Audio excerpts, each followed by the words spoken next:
Assalamualaikum warahmatullahi wabarakatuh. Kali ini kita akan berbagi informasi tentang langkah-langkah yang bisa ditempuh waktu kita akan membeli mobil bekas ya.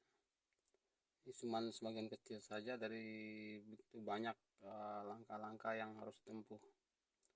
Bagian yang akan kami sajikan ini cuma bagian-bagian inti yang gampang dipahami oleh rekan-rekan yang mungkin belum terlalu familiar ya dengan inspeksi atau pengecekan kendaraan waktu kita akan membeli kendaraan bekas. Ini sangat penting ya, tujuannya biar kita bisa menghitung kira-kira berapa sih biaya, kemungkinan biaya yang akan timbul seandainya ada kerusakan pada kendaraan yang kita beli. Ya maklum kalau mobil bekas pasti ya ada kurangnya gitu, cuman kita tujuan inspeksi itu untuk meminimalisir biaya-biaya yang akan muncul untuk perbaikan setelah mobil itu kita beli. Dan ini mungkin cuman receh ya, mungkin bagian kecil saja. Jadi kalau untuk inspektor yang profesional mungkin mereka lengkap ya, ngeceknya lengkap, terus alatnya yang dibawa juga lengkap. Mungkin ada alat buat ngecek kondisi sensor-sensor yang ada di mesin atau ETC ya. Kita yang gampang-gampang aja biar rekan-rekan lebih simpel dan lebih mudah memahaminya dan menjalankannya gitu. Oke, kita lanjut. Yang pertama mungkin kita bisa mulai di panel indikator di dashboard ya. Di sini kita bisa ngecek, kita harus pastikan bahwa lampu-lampu yang ada di dashboard ini menyala waktu kita kontak on ya. Oke, kita kontak on. Nah, ini kondisinya nyala semua ya. Berhubung ini mobil matic, jadi ada lampu matic di sini. Ya nyala waktu di kontak on terus mati. Terus lampu-lampu yang ada di sini ini indikatornya yang pertama itu indikator handbrake ya. Ini pedal rem tangan, dia akan menyala terus kalau rem tangan kita tarik. Yang kedua airbag. Terus yang ketiga itu safety belt. Yang keempat charging baterai. Yang kelima cek engine, terus kontrol oli ya. Selanjutnya ada kilometer, ini kilometer yang sudah ditempuh oleh kendaraan itu. Nah untuk airbag ini pastikan dia nyala waktu di kotak on dan mati waktu kita starter waktu mesin hidup ya. Kalau waktu dia mesin hidup dia nyala, kemungkinan ada kerusakan di modul airbag. Itu kalau rusak biayanya lumayan. Untuk Avanza mungkin sekarang sekitar 3 jutaan ya modul airbagnya, atau enggak sensor airbag, atau enggak kabelnya ada yang putus. Selanjutnya baterai charging. Kalau ini nyala waktu mesinnya hidup, kemungkinan itu kerusakan pada sistem pengecasan ya, atau charging, atau ya kerusakan pada dinamo alternator ya, atau bisa juga akinya yang rusak atau air aki kurang. Selanjutnya cek engine. Cek engine ini kalau nyala waktu mesinnya hidup, kemungkinan ada kerusakan di komponen mesin. Nah kalau dinyala kita harus ngeceknya harus pakai alat ya, alat modul ETC itu. Jadi kalau ini rusak sebaiknya dibawa ke bengkel aja kalau kita nggak bawa alatnya, karena harus dicek pakai alat. Kemudian sensor oli, kalau ini nyala waktu mesinnya hidup, kemungkinan oli itu kurang atau nggak ada oli, atau yang lebih fatal itu olinya nggak naik ya, jadi pompa oli bermasalah. kalau sempat pompa olinya bermasalah berarti biayanya lumayan besar ya, karena harga pompa oli dan biaya bongkarnya juga lumayan besar. Selanjutnya speedometer ya. Speedometer ini jarak anda tempuh. Speedometer ini bisa saja disuntik atau diakal-akalin ya sama oknum-oknum nakal, cuman kita bisa meraba-raba ya dari kondisi mobil, terutama kondisi setir ya. Setir, pastikan setir itu posisinya masih kasar ininya ya, masih kulit jeruk istilahnya. Kalau udah halus otomatis udah pasti itu jarak tempuhnya udah jauh dan kilometernya pasti jauh, nggak mungkin enggak. Yang kedua pedal gas atau kopling atau rem. Kalau kilometernya sedikit otomatis pedalnya ini utuh, jadi nggak ada bekas kaki, nggak ada yang kemakan gitu, ini kan utuh ini. Oke. Berhubung ini mobil matic, kita juga ntar ngecek perpindahan transmisinya. Oke, kita tes nyalain mesin aja apakah lampunya mati indikatornya.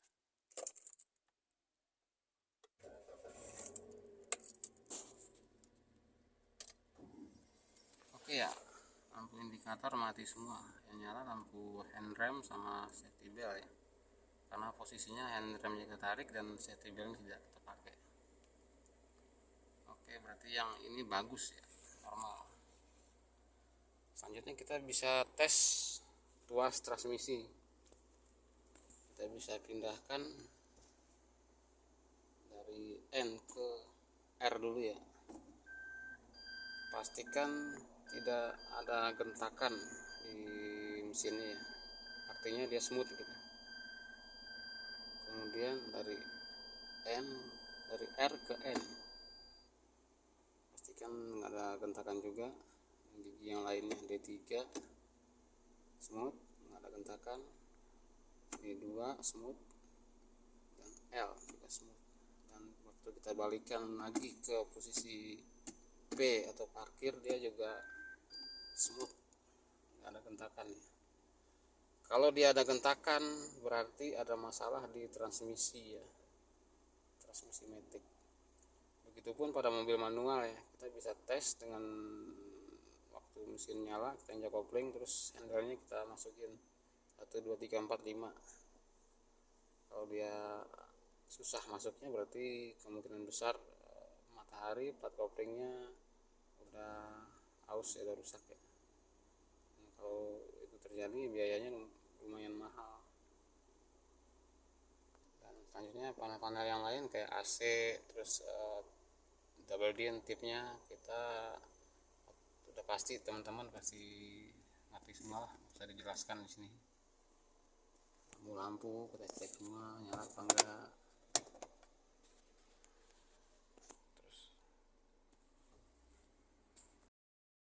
Kemudian kita cek lagi suara mesin ya, pastikan tidak ada knocking atau suara ngetek pada saat dia lansam ya. Pastikan tidak ada suara ngetek pada saat lansam dan pada saat mesinnya digas seperti ini. Karena kalau ada suara knocking atau ngotek, itu kemungkinan ada kerusakan pada metal, piston atau ring pistonnya. Kalau itu rusak, biayanya pasti mahal dan harus overhaul turun mesin ya. Nah, ini bagus nih, nggak ada knocking ya. Kita bisa dengarkan juga di mesin.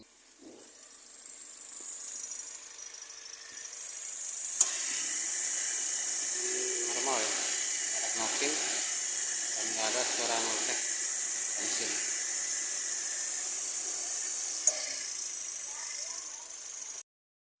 Oke, sebelum ngecek ke kebocoran pada mesin dan transmisi, kita cek dulu kondisi olinya ya. Kondisi oli mesin kita buka di sini, kita lihat di mesinnya, dilihat ada kerak apa tidak, kerak atau lumpur. Dia sering telat ganti oli, biasanya di ruang mesinnya banyak kerak atau lumpur, terus olinya akan berwarna hitam atau coklat, lumpur ya. Nah, kali ini bersih, sini bersih, tidak ada lumpurnya. Kemudian kita lihat di stik oli,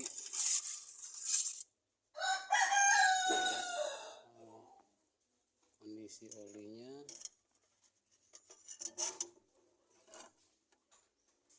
terutama warna olinya ya, pastikan oli itu warnanya kuning. Kalau dia ada kerak atau lumpur, dipastikan itu dia sering telat ganti oli atau pernah pakai oli palsu. Dan kalau olinya kurang dari titik maksimal ini, kemungkinan ada kebocoran atau enggak ada kerusakan pada ring seher atau seal klep ya. Dan pastikan olinya full. Kemudian kita cek juga kondisi oli metiknya ya. Cek warna olinya, harusnya merah, apakah dia merah atau coklat. Nah, ini masih merah ya. Kalau dia berwarna coklat berarti itu dia telat penggantian olinya. Kemudian pastikan dia ada di H pada saat titik atas ya, pada saat mesinnya panas. Dan pada waktu kita ngeceknya pada waktu mesin dingin, dia akan ada di titik C sini. Dan pastikan tidak ada kerak atau lumpur di olinya ini, dan olinya cukup. Kalau kurang, kemungkinan ada kebocoran di packing bak olinya ya, packing bak karter oli transmisi. Selanjutnya kita cek kebocoran pada mesinnya. Yang pertama bisa kita cek di tutup valve atau tutup klep di sekitar sini, packing tutup klepnya, bukan packing ya, ini cuma silan aja. Pastikan di sekeliling ini tidak ada kebocoran.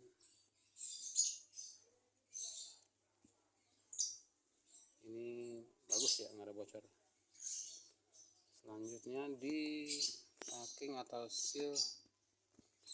sealan ditutup timing chain ya, atau tutup rantai keteng di sini sampai ke bawah sana, muter di bawah di keras, kemudian sampai ke atas ini.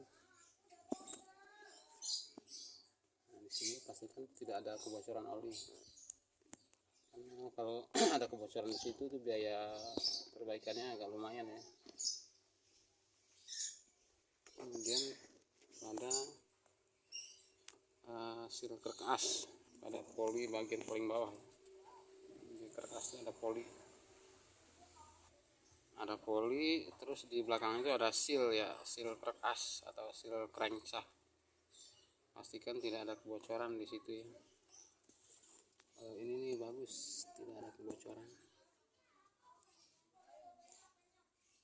Kalau itu bocor ya perbaikannya lumayan juga ya, kisaran sekitar 200 ribuan, tergantung daerah masing-masing ya.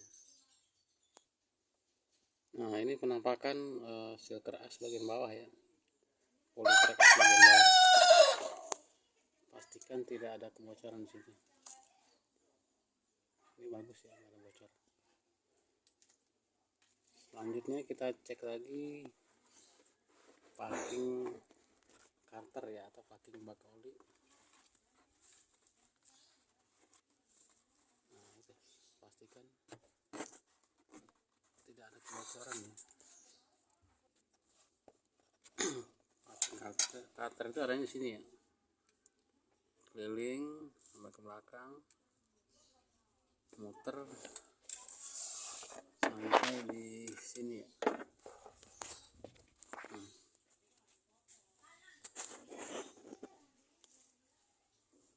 Kalau cutternya rusak ya itu cukup diganti silonnya aja ya, nggak ada packing di situ.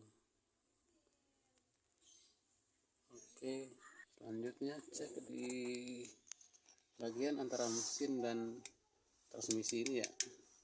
Di sini tidak ada kebocoran, karena kalau di sini ada oli yang rembes, kemungkinan itu bocornya di seal truk as bagian belakang. Nah, kalau seal itu rusak, itu biayanya lumayan mahal, karena perbaikannya harus dibongkar rak transmisinya nih ya. Total bongkar mungkin sekitar 1 juta lebih, tergantung daerah masing-masing ya. Kemudian kita cek lagi itu bak penampungan oli matic ya, atau karakter oli matic.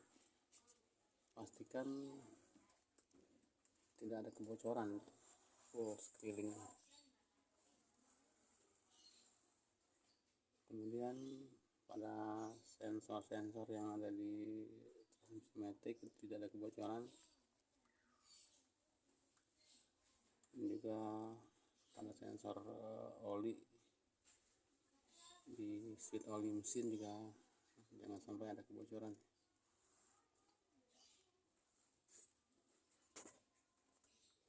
Kemudian kita cek lagi kebocoran pada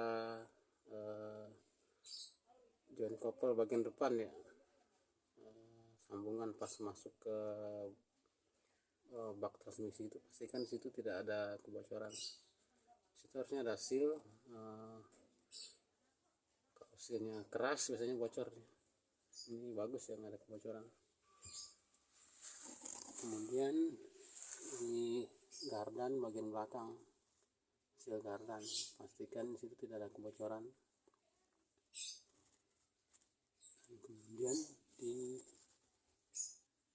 Kemudian di roda belakang, pastikan tidak ada kebocoran oli. Kalau ada kebocoran berarti harus diganti seal as roda ya. Itu kiri kanan kita cek. Kalau ada kebocoran berarti harus ganti seal.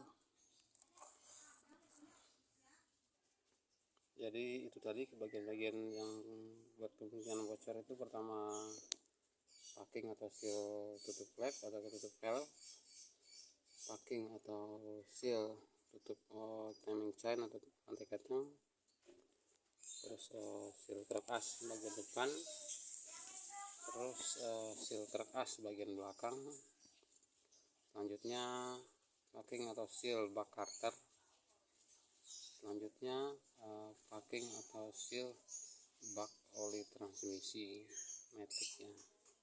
Kalau manual pun hampir sama, juga ada kemungkinan bocor juga ada. Biasanya dia di seal transmisi bagian depan ya atau belakang, atau di join couple tadi ya, atau enggak bisa juga di tuas transmisi pada transmisi manual bagian atas itu ya, tuas transmisi yang ada di bak persneling. Biasanya di situ ada seal 2 ya.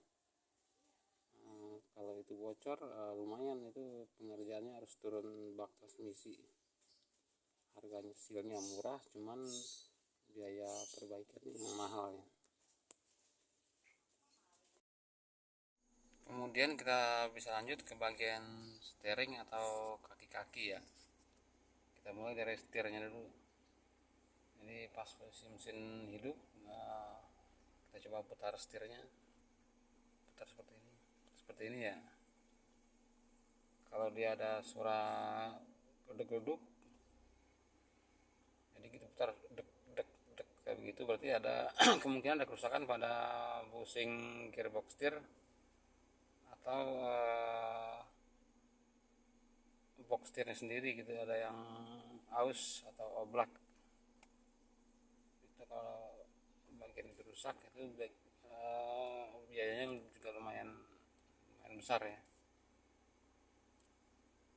Pastikan ini tidak ada bunyi duduk-duduk waktu kita goyang begini. Yang kedua, tidak ada free-nya ya, tidak ada speleng kalau istilah bengkel-bengkel, tidak ada kosongnya. Kalau ada kosongnya kemungkinan ada kerusakan pada join setir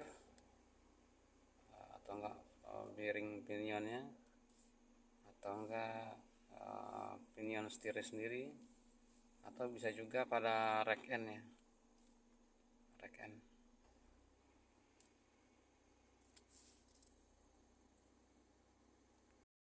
Selanjutnya kita bisa lanjut ke bagian komponen kaki ya. Kita mulai dari terot dulu ya. Terot kita putar begini, kita putar kiri kanan begini.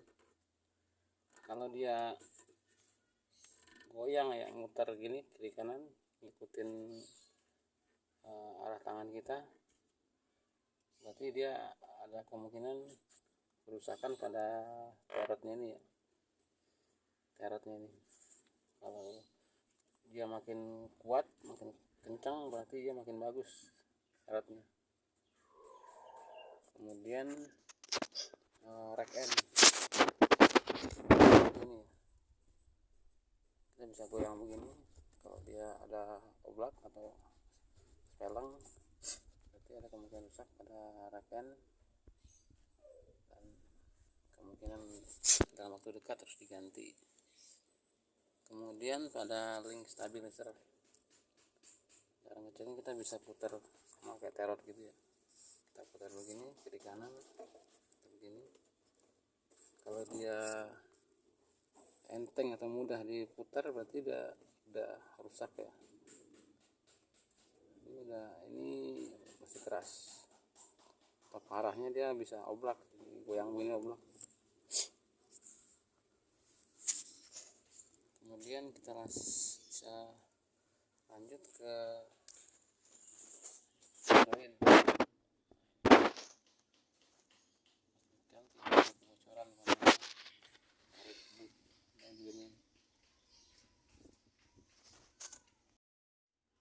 seandainya ada terjadi kerusakan pada lower armnya ini, kemungkinan ban bannya akan habis sebelah ya, akan cepat habis bagian dalamnya ini. Kalau ini rata ya, kemungkinan kalau setirnya diputar kiri kanan, dia akan terlihat oblak ya, goyang depan belakang, apa luar dalam gitu. Atau enggak kita bisa dongkrak juga sih, kalau pengen mastiin, kita bisa dongkrak bannya terus digoyang bannya atas bawah. Kalau dia oblak berarti luar armnya rusak. Kemudian bukan luar arm, ball joint ya. Kemudian kita bisa cek lower arm, karet lower armnya ini, sama karetnya di sini ya. Pastikan karet itu utuh ya, tidak ada yang sobek. Kemudian yang ini, pastikan karet ini tidak ada yang pecah dan tidak getas ya.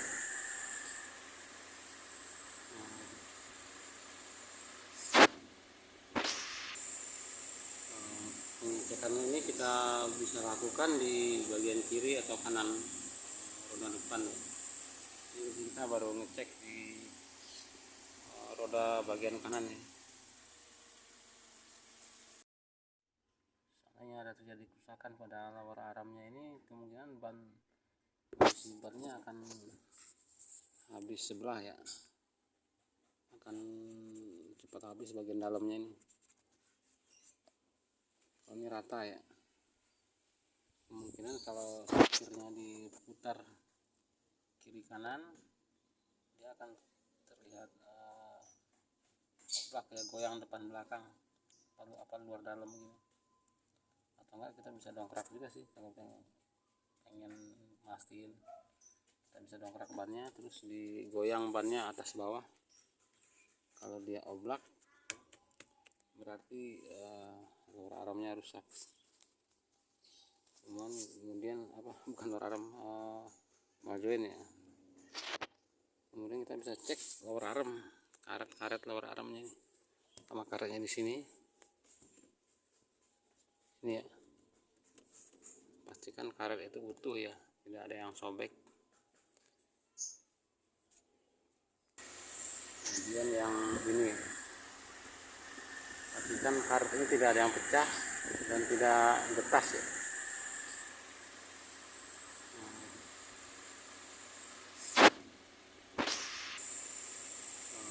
Pengecekan ini kita bisa lakukan di bagian kiri atau kanan roda depan ya.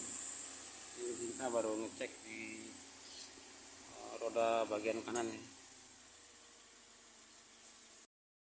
Oke, selanjutnya kita bisa cek bagian bodi ya.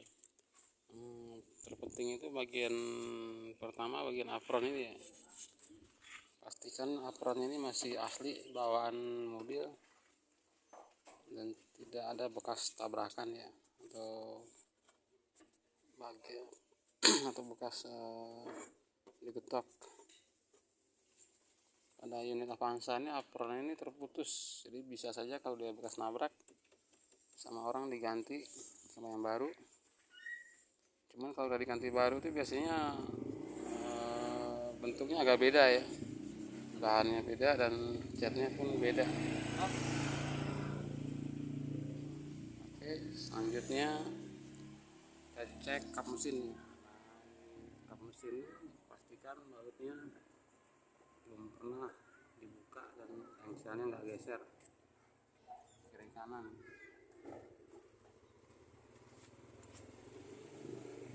Geser. Kemudian kita cek lagi silen yang ada di kap mesin ini nggak ada yang rusak ya. Ini nggak ada yang rusak.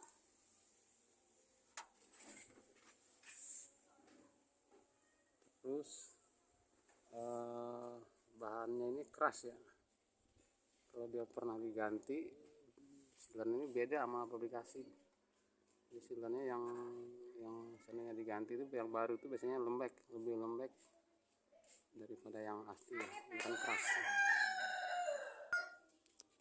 Kemudian sasis depan ini utuh ya, tidak ada yang bekas digetok atau bekas nabrak,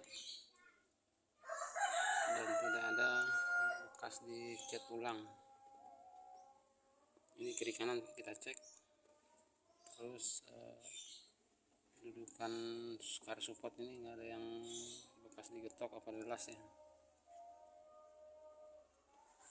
Kita cek juga kiri kanan.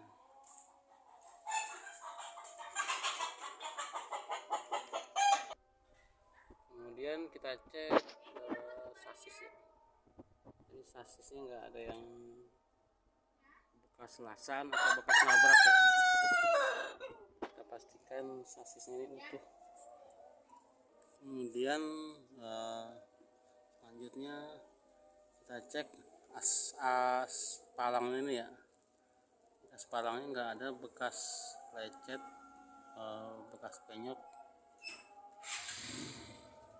atau bekas dilas, apalagi dilas atau dicat ulang ya. Kalau pernah dilas atau pernah dicat ulang berarti kemungkinan dia pernah insiden ataupun bekas mentok.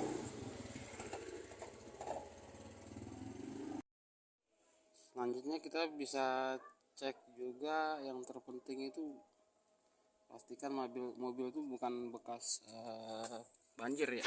Jadi bukan mobil bekas kebanjiran. Kita bisa cek di karpetnya ini, kita bisa buka ya di sini.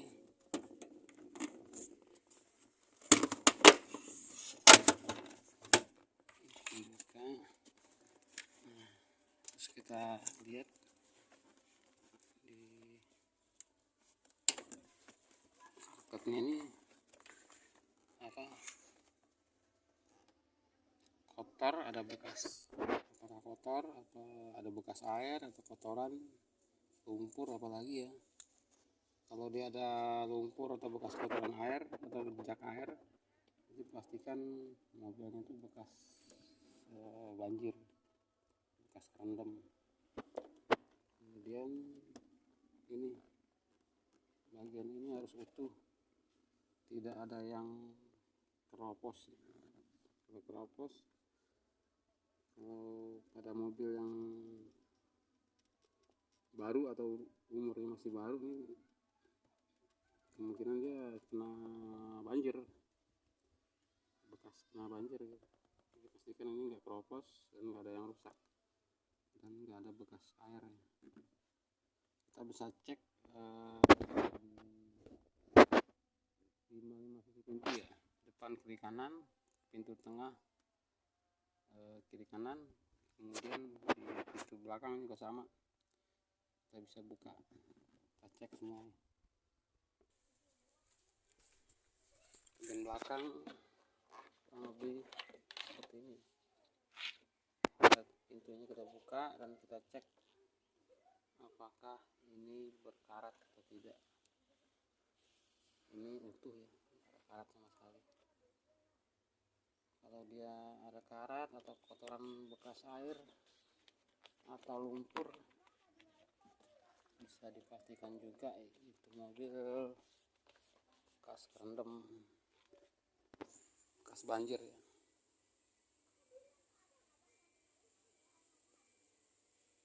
Kemudian di panel-panel AC, tip semuanya, klakson, spion kiri kanan, AC, tombol AC tengah, lampu, terus keutuhan backlighting, plafon biasa lah ya, kita cek semua masih bagus apa enggak,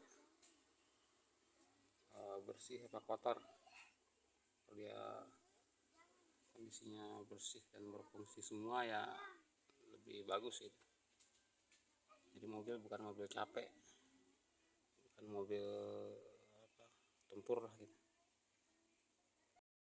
Oke, cukup sekian dari kami langkah-langkah pengecekan atau inspeksi di waktu kita ingin membeli mobil bekas ya. Jadi memastikan kondisi mobil itu layak apa enggak gitu. Terus untuk menghitung biaya-biaya yang mungkin dikeluarkan setelah mobil itu kita beli. Kita bisa cek, bisa menghitung juga itu jatuhnya mobil itu kemahalan apa enggak gitu. Dan ini cuman langkah sebagian aja ya, sebagian kecil aja. Masih banyak langkah-langkah lain yang bisa ditempuh, yang bisa dilakukan. Cuman yang ini cuman bagian-bagian yang gampang dan mudah ya, yang mudah dilakukan oleh orang-orang awam yang belum familiar dengan langkah-langkah inspeksi kendaraan bekas. Oke, cukup sekian. Jangan lupa like, komen, dan subscribe-nya agar kita bisa menyajikan konten-konten yang lainnya yang lebih bermanfaat ya. Semoga konten ini bermanfaat untuk rekan-rekan semua. Assalamualaikum warahmatullahi wabarakatuh.